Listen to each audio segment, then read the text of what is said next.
शांत रहिए अपने पहरे पर। काकिए गार्ड रूम के लिए अरे हमारा विशेष एपिसोड याद करो कुर्बानी। आज का दिन वो है जिसे हर व्यक्ति, हर अधिकारी एवं हर नेता को याद करने की आवश्यकता है, जिन्होंने हमारे लिए कुर्बानी दी और संविधान में बोलने का अधिकार दिया। हमारे साथ दरभंगा एसएसपी सत्यवीर सिंह जी हैं, जो लगातार अपने कर्तव्य का निर्वहन का पाठ अपने कर्मचारी और अधिकारियों को पढ़ाते थे। आज का दिन भावनात्मक पहलू से जोड़ने का दिन है, कुर्बानी को याद करने का दिन। किस तरह आप प्रेरणा देंगे? मैं स्वतंत्रता दिवस के अवसर पर सभी देशवासियों को, प्रदेशवासियों को और स्पेशली दरभंगा जिलावासियों को हार्दिक शुभकामनाएं और बधाई देता हूं। और हमें जो आज के दिन आज़ादी मिली थी, इसमें उसके बाद जो हमारा संविधान बना है, उस संविधान में जो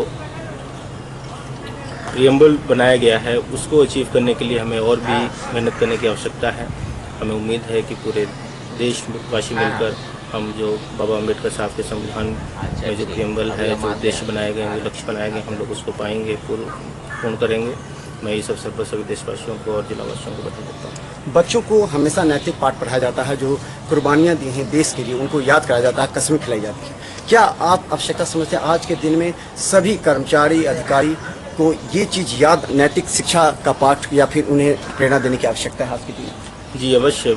जो एजुकेशन है, साइंटिफिक एजुकेशन के साथ साथ हम लोगों को पहले मॉरल एजुकेशन भी बच्चों को सिखानी चाहिए। और जो स्वतंत्रता सेनानी हमारे रहे हैं, उनके बारे में, उनकी जीवनी के बारे में सभी बच्चों को बताना चाहिए। और क्या उन्होंने कठिनाइयाँ झेल के ये स्थिति हम लोगों को लाई है, इस हम लोग देख रहे हैं। इसके लिए उन लोगों को बताना आवश्यक है, क्योंकि नई नई जनरेशन्स, नई नई पीढ़ियाँ आ रही हैं। उनको हमारे इतिहास के बारे में जानना आवश्यक होता है।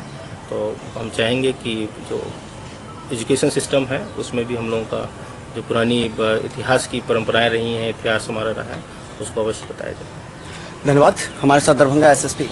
और हम बता दें कि आज के दिन याद करना है कुर्बानियों को, आज के दिन याद करना है उन भावनाओं को, और आज के दिन याद करना है उन तमाम जिन्होंने आपको बोलने का अधिकार दिया, आपको स्वतंत्रता का अधिकार दिया, और आप आज पूरे देश में ये कहने के लिए बाध्य हैं कि हमें जीने का और बोलने का अधिकार है। तो याद करें उनकी भावनाओं का, क्योंकि उनकी भावना बहुत कुछ कदर करते हैं आप।